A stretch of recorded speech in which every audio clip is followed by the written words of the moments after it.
Although I wanted to express the idea I articulate here in previous relevant podcasts, it appears to have always escaped or evaded my memory. That said, however, I'm glad I didn't because it is really a concept that is universally relevant to nearly all previous podcasts and therefore possesses standalone merit as an addendum to virtually all previous podcasts. I am referring to the oft stated libelous falsehood that all the havoc wreaked upon this planet over the past quarter century, predominantly by Islam, is limited to a minority, and a super small one at that.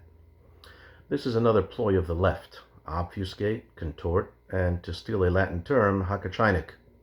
Translation: talk gibberish, which supports and aligns with my position delineated in previous podcasts in that the left is very adroit at making the exception the rule. Why, even if this boulder-dash platitude enjoys some modicum of truth in that the bad actors are in fact the minority, support and reactions of elation and celebration, schadenfreude, following such terror act is almost certainly engendered by the majority. That said, even if one wishes to argue otherwise, it does not give me, nor should it anyone, pause. Let's do the math. You say minority. I'll do one better: super minority. Minority unqualified could indicate 49%. However, I'm going to do you one better. Not 39, not 29, not 19, or even 9%. I'm going to give you 5. You heard me, a measly, pathetic 5% of Muslims are ruthless killers. Last I checked, Islam's population hovers right around 2 billion. Now, while I don't claim to be Friedrich Gauss, I believe 5% of 2 billion is 100 million. That's 100 million bloodthirsty individuals willing to kill wherever, however, whenever, with reckless abandon, and adding insult to injury, willing to die in such quest. Something quite unprecedented that, save for a couple of lunatic Japanese pilots 80 years ago, we have not seen in humankind in 1 million years. So, now that I broke it down for you so succinctly, tell me again how it is only a minority that seeks the decimation of mankind and civilization as we know it. A minority, mind you, which figure is larger than all the world's sovereign armies, troops, soldiers, and infantrymen combined. Your fears should no longer be allayed by "it's only a minority" gobbledygook.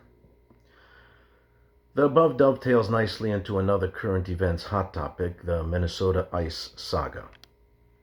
While the deaths of both Renee Good and Alex Preddy are tragic, they really do obfuscate the truth, and the truth is this. To quote Jim Carrey from the film Liar, Liar, when he is bound to tell only the truth as he walks into his office one morning greeted by his trusted secretary, holding the phone receiver on the other end of which is his client, a repeat offender. Carrey grabs the receiver tight and angrily with both hands and yells into the phone, quote, "Stop breaking the expletive law," unquote, and hangs up. And that is the only thing that is of importance. All else is noise, smoke, and mirrors.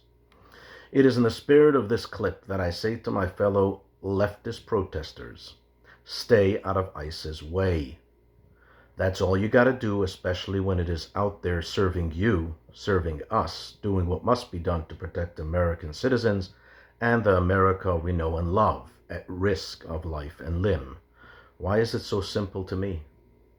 Once you engage, you have what we call, in legal jargon, assumed the risk, and all bets are off. No doubt the biggest winner of these two deaths is the left. The left is ecstatic. It is so happy that Good and Preddy died. Why, the left is very skilled in making an issue where there is none, and creating a straw man and then beating it to a pulp. Why, what are you protesting anyhow? And now that ICE has killed 2 Americans, it has in essence unintentionally gifted the left with a cause célèbre, with a reason to protest. That is the left's modus operandi. It pushes, pushes, and pushes. It obstructs, interferes, hinders, obturates, and causes unnecessary mischief and mayhem, leading to a tragic death, and now 2, and then plays dumb while the blood of the 2 victims is solely on its hands, the hands of Governor Walz. Thank God this country was spared that bum. Quisling Mayor Fry, an attorney general that is hardly qualified to be a general attorney, and the whole pathetic lot of them throughout the U.S. Congress, Senate, etc., not unlike the Charlie Kirk assassination.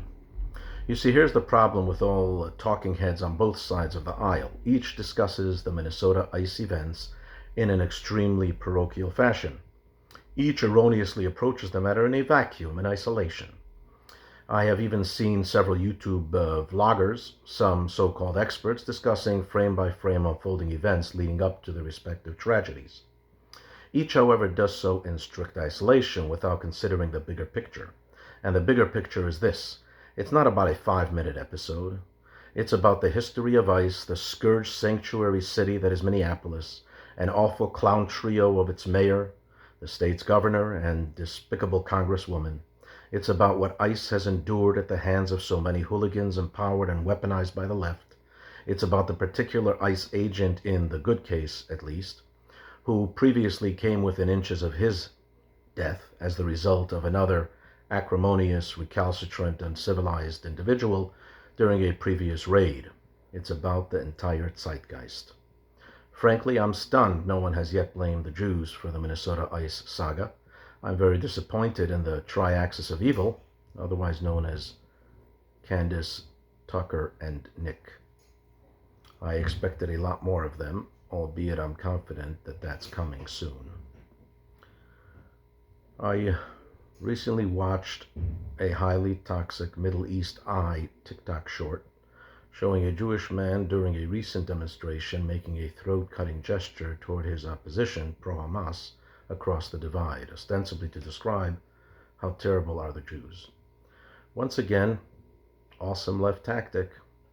Never mind that it's merely a gesture, while the promoters of the subject TikTok video do not gesture, but rather do so in real time, repeatedly, and if they could, would do so 1 billion times with malice aforethought and without the slightest of reservations. Never mind that it was one Jew. Again, exception becomes the rule. And never mind that when a Jew makes such a gesture, it is hyperbole. But nothing phases me any longer. In 2010, the late Robert Wistrich, considered one of the 20th century's foremost authorities on anti-Semitism, published a wonderful tome entitled Lethal Obsession. More than my fascination by his phenomenal work of scholarship, I was fascinated by its title. However, even 15 years ago, I did not fully appreciate the enormity and accuracy of that title. Today, however, enough said. A sickening obsession is far more precise, an obsession beyond rhyme or reason. Why the token Jew has even made its way into our pop culture. I don't recall the token Hindu in South Park, or the token Muslim in Family Guy, because quite frankly, the world is fascinated and mesmerized by the Jew. The Jewish population is only a couple million greater than the Armenian, yet I see nor hear nothing of that people ever. Logically, the Jews ought to attract similar attention, or lack thereof. I have never heard anything about Tanzania, a country that boasts a 3.5 times greater population than that of Israel. I'm convinced that if Carlson, Fuentes, and Owens only knew how through their lethal anti-Semitism they are promoting the most predominant proof of a one true God, and therefore the Jews' chosenness, they would cease so obsessing. And although I've touched on this idea in previous podcasts, I never have in such a clear and concise manner, because frankly, as time progresses, so does clarity. Recently, when informally debating with an atheist, I stumped him when I posed the anti-Semitism question. He paused and then quite matter-of-fact responded, quote, "That's a miracle. It certainly isn't natural. It supersedes logic and common sense," unquote.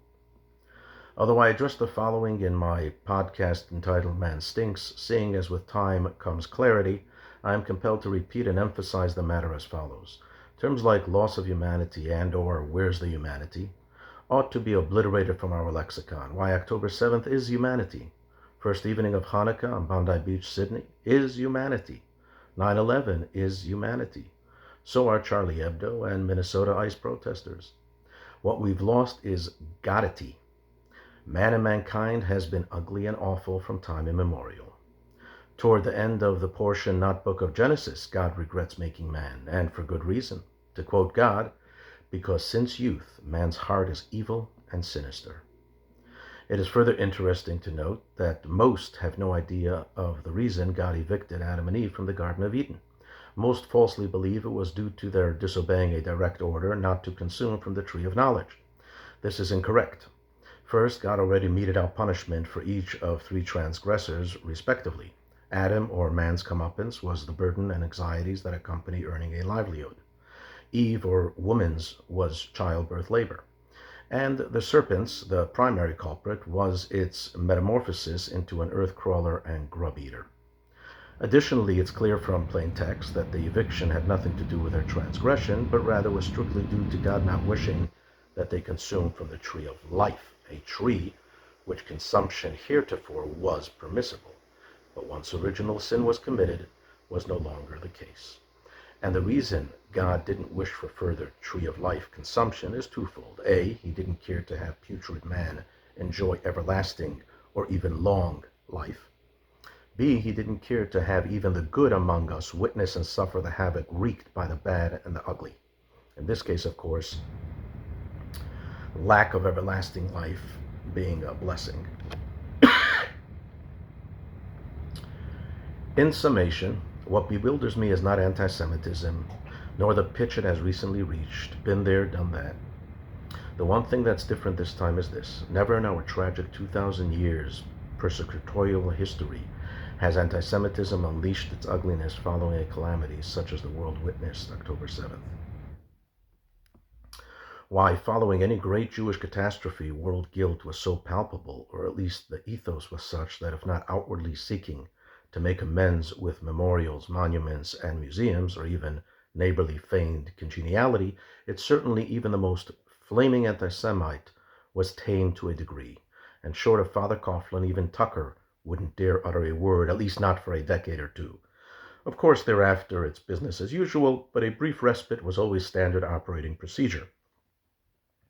That October 7th has precipitated the worst form of anti-Semitism since the 1930s, and some would even argue so lethal is it now that the 1930s pales in comparison, is astounding. The only way in which I rationalize this enigma is really the one silver lining, especially for a skeptic like me. The Talmud and Medrash predicted that at end days, the world will descend into utter chaos and topsy-turvy. Right will be left, the victim will be the perpetrator, and vice versa. Night will be day, boy will be girl, and vice versa, and sadly Jew hatred will reach its apogee. Well, we're there, and while imminent may not necessarily mean tomorrow or next week, Mashiach's arrival is in fact imminent.